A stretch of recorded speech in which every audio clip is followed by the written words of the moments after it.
দর্শক, ভয়াবহ হলেও সত্য, দেশের নদীগুলোতে অজ্ঞাত এবং পরিচয় পাওয়া মৃতদেহের সংখ্যা বাড়ছে, মৃতদেহ পাওয়ার সংখ্যা বাড়ছে এবং সেটা ভয়াবহ আকারে বাড়ছে। বর্তমান সময়ে, বিশেষ করে বর্তমান সরকারের আমলে এই ব্যাপারটা একটা আতঙ্কের পরিস্থিতির জন্ম দিয়েছে। কেন সেটা হলো, সেই ব্যাপারে যখন দেশের মধ্যে নানা রকমের আলোচনা হচ্ছে, বিভিন্ন বেসরকারি প্রতিষ্ঠান এগুলো নিয়ে গবেষণা প্রতিবেদন দাখিল করছে এবং তাদের গবেষণাতে ভয়াবহ তথ্য উঠে আসছে, তেমনি বিদেশি গণমাধ্যমেও ব্যাপারটা উঠে আসছে।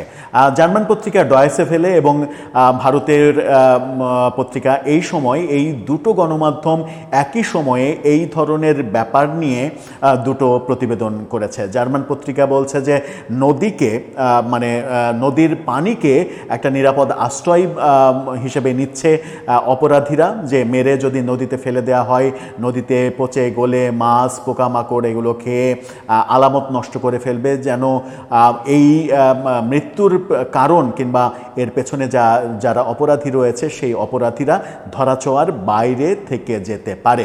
এই কারণেই নদীকে নিরাপদ আশ্রয় হিসেবে ব্যবহার করা হচ্ছে, এই রিপোর্ট তুলে এনেছে ডয়েচে ভেলে। অন্যদিকে এই সময়ই তারা বলছে যে প্রত্যাশিত না হলেও এই সরকারের আমলে তারা অভিযোগ করছে অন্তত 40 জনেরও বেশি বিচার বহির্ভূত হত্যাকাণ্ডের ঘটনা ঘটেছে, যেটা আমরা মনে করছিলাম যে এই সরকারের আমলে বিগত সরকারের যে ধারাবাহিকতা, গুম খুন বিচার বহির্ভূত হত্যাকাণ্ড, সেগুলো এই সরকারের আমলে আর ঘটবে না, সেরকম প্রত্যাশাই ছিল। কিন্তু ভারতীয় গণমাধ্যম এই সময় সেই ব্যাপারে তারা এরকম তথ্য জানাচ্ছে যে 40 জনের বেশি এরকম হত্যাকাণ্ডের শিকার হয়েছে। কেন এই রিপোর্টগুলো হচ্ছে, কোন প্রেক্ষাপটে এই রিপোর্টগুলো আসছে, কি বলছে রিপোর্টে, ভয়াবহতা কতটুকু, সেটা একটু বোঝার চেষ্টা করবে এই ভিডিওতে। থাকবেন পলিটিক্স টিভির নিয়মিত আয়োজনে।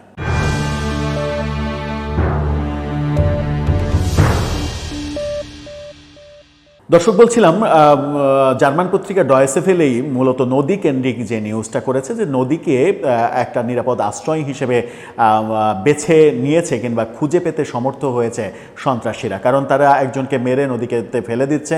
এবং মানে আমরা গত পরশুদিনও দেখেছি বাগেরহাটের এক আওয়ামী লীগ নেতার মৃতদেহ মুন্সিগঞ্জে এসে নদীতে পাওয়া গেছে এবং তার পা বাঁধা অবস্থায় পাওয়া গেছে।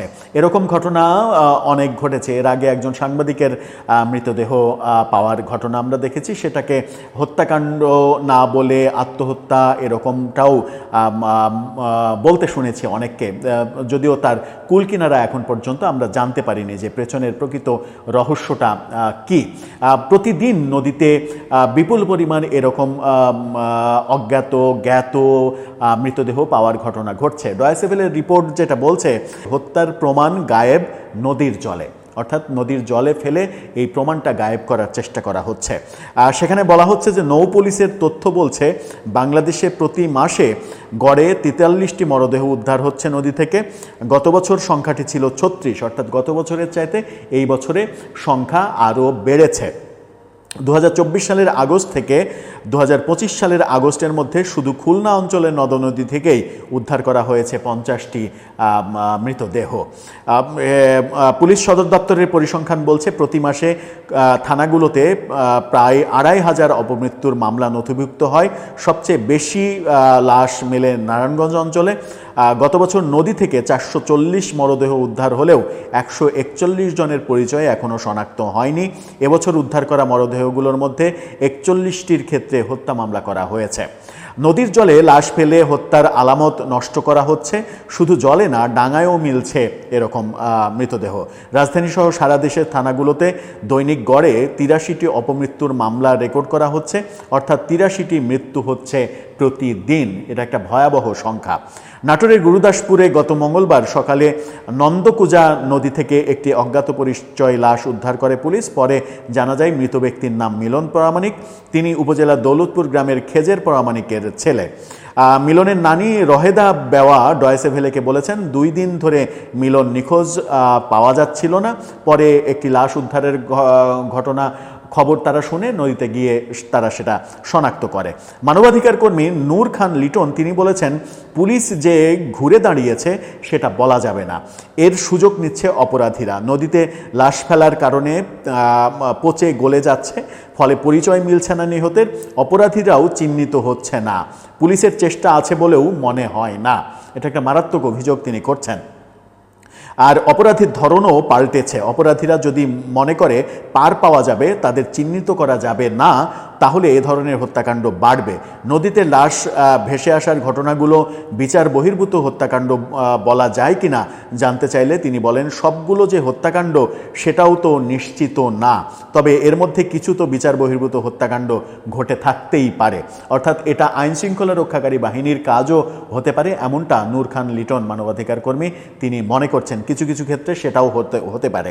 কুষ্টিয়ার ভেড়ামারায় পদ্মা নদী থেকে লিটন হোসেন নামে এক যুবকের লাশ উদ্ধার করা হয়েছে। মরদেহ ধারালো অস্ত্র দিয়ে আঘাতের একাধিক চিহ্ন রয়েছে।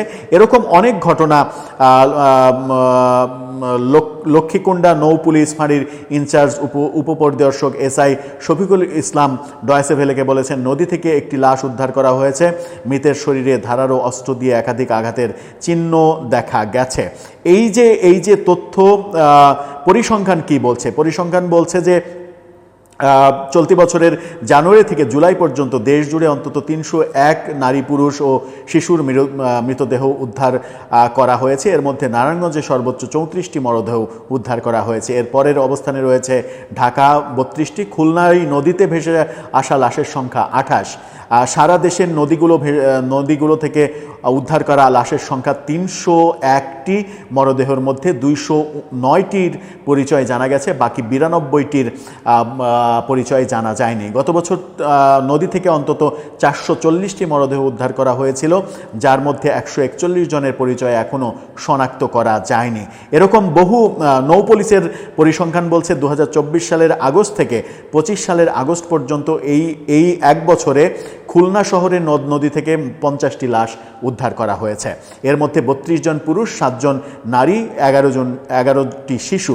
উদ্ধার হওয়া লাশের মধ্যে 20 জনের পরিচয় এখনও অজ্ঞাত। চলতি বছরের জানুয়ারি থেকে জুলাই পর্যন্ত 28টি, আর আগস্ট পর্যন্ত খুলনা অঞ্চলের নদী থেকে উদ্ধার করা হয়েছে 30টির বেশি লাশ।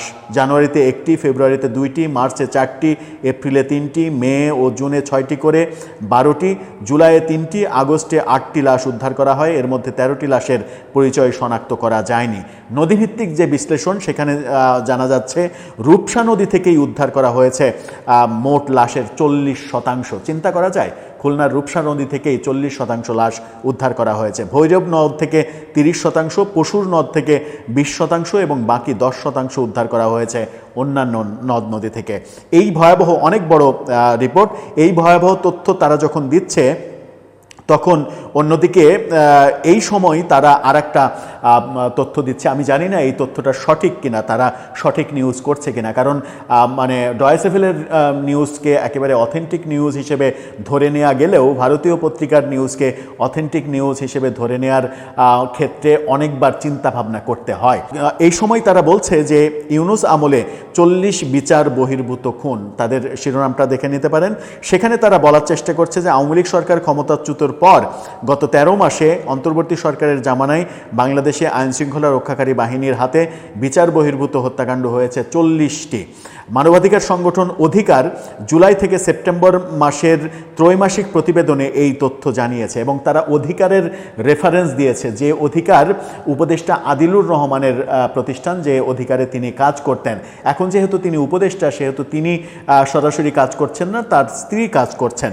সেটাই তারা বলেছে যে অধিকারের মাথা আদিলুর রহমান অন্তর্বর্তী সরকারের প্রভাবশালী উপদেষ্টা হওয়ায় তার স্ত্রী ও শ্যালক এই প্রতিষ্ঠানটি কাগজে কলমে দেখভাল করছেন। তবে মুখ্যত এই স্বেচ্ছাসেবী প্রতিষ্ঠানটি মূলত আদিলুর রহমানেরই প্রতিষ্ঠান। আইনশৃঙ্খলা পর্যবেক্ষণকারী একাধিক বিশ্লেষকের যদিও আশঙ্কা সংখ্যাটা 40-এর অনেক বেশি। সরকারকে একটা সেফ জায়গায় রাখতেই হয়তো অধিকার 40-এর এই সংখ্যা কম সংখ্যা বলছে, এরকমটাও এই সময় বলে একটা খোঁচা মারার চেষ্টা করেছে। সেটা আমি জানি না যে সঠিক কি ভুল। গত জুলাইয়ে প্রকাশিত আইন ও সালিশ কেন্দ্র আশোক যেটা বাংলাদেশের বেশ মানে গ্রহণযোগ্য একটা প্রতিষ্ঠান, তারা এবং অন্য এক স্বেচ্ছাসেবী প্রতিষ্ঠানের হিসেবে পূর্ববর্তী 8 মাসে আশোক এবং অন্য আরেকটা প্রতিষ্ঠানের হিসাবে আগস্ট থেকে 31শে মে পর্যন্ত বাংলাদেশে 172 জনকে বিভিন্ন অপবাদ দিয়ে পিটিয়ে হত্যা করা হয়েছিল। এর মধ্যে শুধু ঢাকাতেই 80 জন হত্যাকাণ্ডের শিকার হয়েছে পিটিয়ে হত্যাকাণ্ড। এই তথ্য বলছে যে আইন ও সালিশ কেন্দ্রের উদ্ধৃতি দিয়ে এই সময় বলছে। তার মানে যে অপরাধ প্রবণতা এবং অপরাধীদের যে অভয়ারণ্য হওয়া, এই প্রবণতা কোনোভাবেই ঠেকানো যাচ্ছে না, এর লাগাম ধরা যাচ্ছে না। আমার মনে হয় যে এই ক্ষেত্রে পুলিশকে আস্থায় আনার একটা ব্যাপার তো রয়েছেই, যে পুলিশকে এখন পর্যন্ত আস্থায় আনা সম্ভব হয়নি। পুলিশের ওপরে প্রচণ্ড চাপ তৈরি করা হয়েছে, পুলিশ অনেক চাপে রয়েছে, চাপে আছে বলেই তারা স্বাচ্ছন্দ্যে কাজ করতে পারছে না। একটা সরকারের চাপ, একটা তাদের নিজেদের প্রাতিষ্ঠানিক চাপ, অনেক চাপ রয়েছে। এবং জুলাই আগস্ট আন্দোলনের পরে পুলিশের বিরুদ্ধে যত অভিযোগ এবং সেই অভিযোগের প্রেক্ষাপট নিয়ে পুলিশের বিরুদ্ধেই মূলত শাস্তিমূলক কর্মকাণ্ডগুলো হয়েছে, তদন্ত, শাস্তি, চাকরিচ্যুত করা, জেল দেওয়া, এইগুলো হয়েছে। কিন্তু পুলিশ যে হত্যাকাণ্ডের শিকার হয়েছে সেই ব্যাপারে কোনো বিচারের লক্ষণ যখন দেখা যাচ্ছে না, তখন পুলিশের মধ্যে আস্থা ফেরানোটা কঠিন।